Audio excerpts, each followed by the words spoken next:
to play the shitty games that suck ass. He'd rather have a buffalo take a diarrhea dump in his ear. He'd rather eat the rotten asshole of a roadkill skunk and down it with beer. He's the angriest gamer you've ever heard.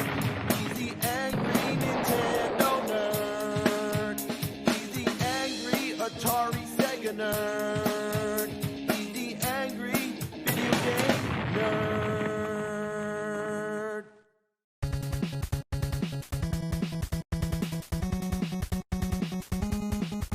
You got a game and a controller. That's the way it goes. But sometimes that wasn't enough. Nintendo is always coming up with creative and unique ways to play games. Today, there's the Wii and the DS stylus pen. But even in the early days with the NES, they were doing the same sort of thing. Some of them were pretty awesome at the time, but others were failed experiments that made you look like a jackass. So let's take a look at some of the NES accessories. I already talked about the Power Glove. We all know it's bad, so bad. Let's start with the Zapper. Back then we just called it the gun, because that's what it is. There's nothing more satisfying than just shooting the fuck out of things. It was the quintessential gaming accessory. Almost every console had their own version of the gun. Only problem, it doesn't work so great anymore. Depends on the game, the kind of TV you're using, and the gun itself. I have 3 of them. The first one is completely random. Sometimes it makes its target, but most of the time it doesn't. The second one has a pattern. Every other round it like goes dead. So here comes the 2 clay pigeons. I shoot them, no problem. Then the next ones come out. I can't hit them, even if I press the thing against the screen. The third Zapper has the same problem, except that the pattern's swapped. What the fuck is going on? Even the alleged light bulb trick doesn't work. Here we have Wild Gunman. What do you gotta use your hands? That's like a baby's toy.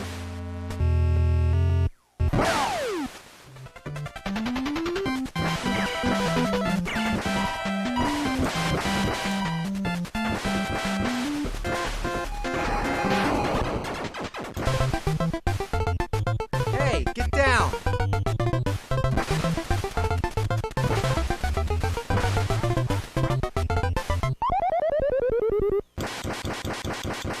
The Super Nintendo also had its own gun, more like a big-ass bazooka, the Super Scope. If you're familiar with the Zapper, this one's a totally different story. The Zapper used light detection. That is, when you pull the trigger, the screen goes black for a fraction of a second and the targets become white squares. The Zapper detects whether or not it's pointing at the light, hence the term light gun that everybody likes to call it.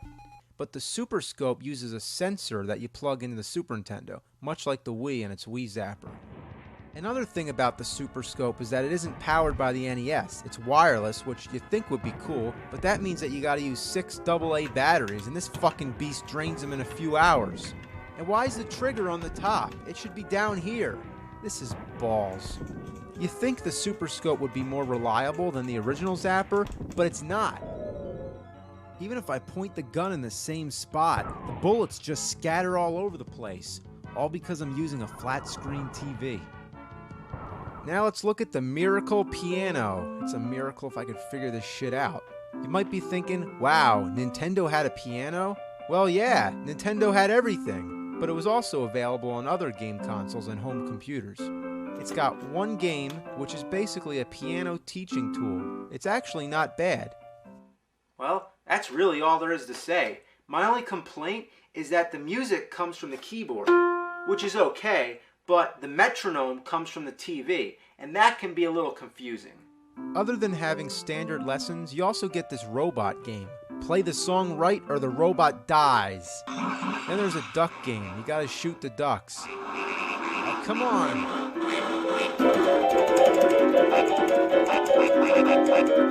Yeah, I'm shooting ducks with the piano.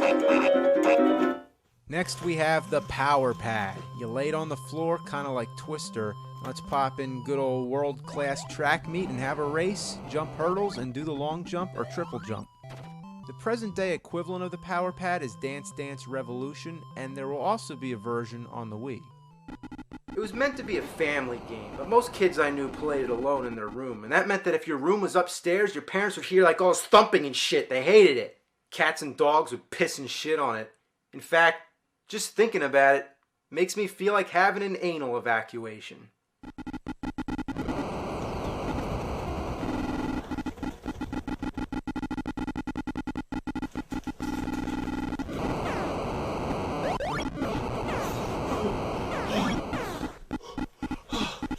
Fuck this!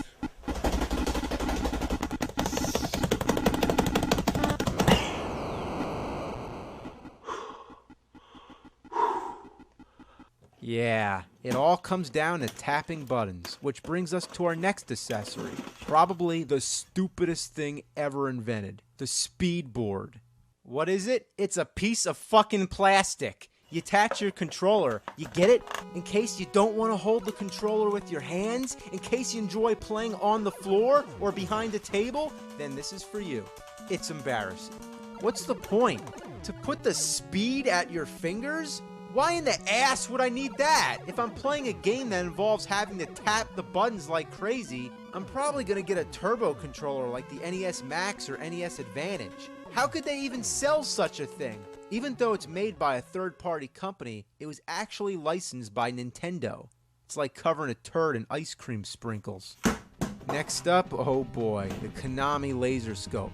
Now I just want to go on record by saying I fucking love Konami. But this thing reeks of ass. It's essentially yet another form of the zapper, but it's voice controlled. To shoot, you say fire.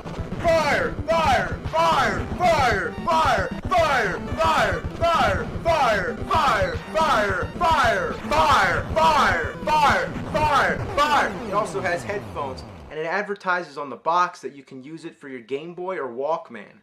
Just detach the scope module. Yeah. Wow. Yeah, I would look so cool walking around listening to my iPod with this fucking thing on my head.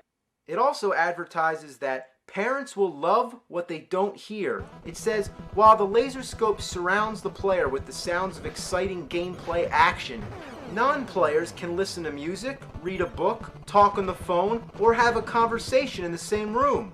Yeah, while you're saying, fire, fire, fire, kind of defeats the purpose, right? Fire, fire, fire, fire, fuck. I didn't say fire, I said fuck.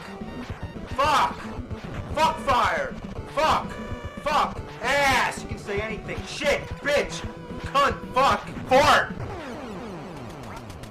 Fuck. Wow, I just shot down a duck by saying fuck. Next is the Rollin' Rocker. This thing is the biggest shit biscuit I've ever seen. You stand on it and supposedly you rock back and forth, which controls the D-pad. The modern day equivalent would be the Wii Fit. The Rollin' Rocker is supposed to be compatible with every game for the NES, but I find that it isn't compatible with any of them. Each game responds differently, but none of them work. Adventure Island keeps walking right, Excite Bike keeps going down, Skate or Die goes in circles, Kung Fu ducks to the right, Metal Gear does nothing at all, Ninja Turtles 3 walks in place, and 1943 just fidgets around a lot. It's another hunk of plastic! Who made this thing? Son of a bitch. Well, we might as well try an LJN game. Beetlejuice, Beetlejuice, Beetlejuice! Let's see if this works.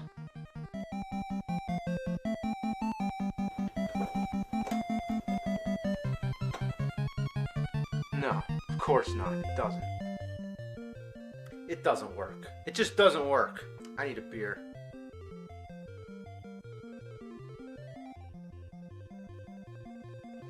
I'm drinking Rollin' Rock on the Rollin' Rocker. Rollin' Rock, Rollin' Rocker. Yeah, Rollin' Rock on the Rollin' Rocker. I've also heard that you can't weigh more than 100 pounds, but I still don't understand why I can't get any kind of response out of it.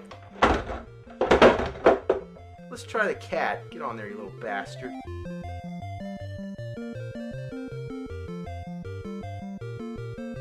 Cat's like, fuck that shit. Even though the Rollin' Rocker does absolutely nothing, the B and A buttons still work. Yeah, you plug the regular controller into it, so while you're standing on the thing, you still use the B and A buttons like normal. So even if it did work, what's the point? If I'm holding the controller anyway, why not just use the controller? It blows my mind. It's like, what were they thinking?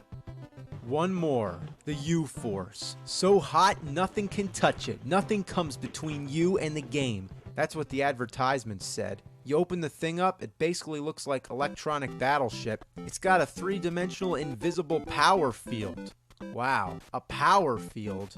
Now we're literally playing with power. Come on, jump. Jump. Come on, Mario, jump. God, how do I jump? Come on, jump. Ass. Oh, jump is over here. All right, here we go.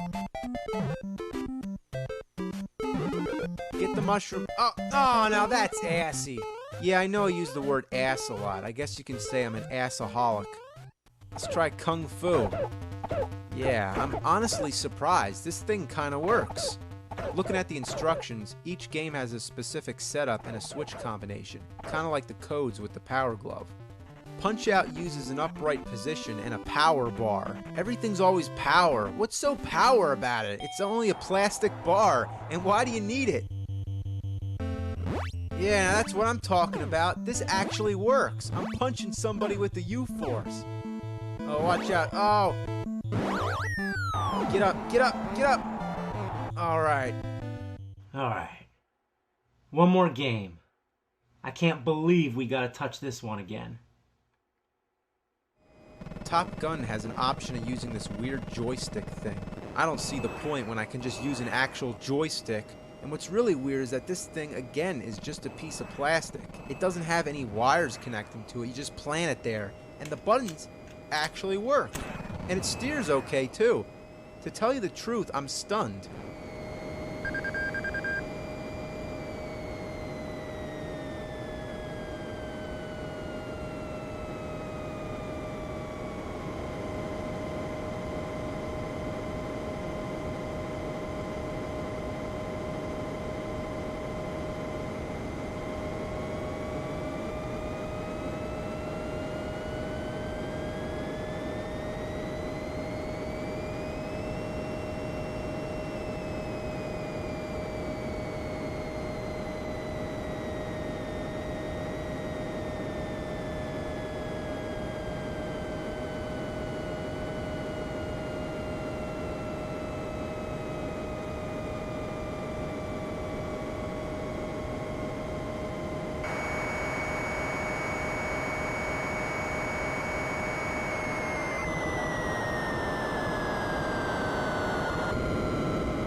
So that covers most of the dreaded NES accessories, but I know that there's one in particular that I didn't mention, but, you know, can't do it all in one shot, so we'll save it till later. I'll see you next time. I think you know what's next.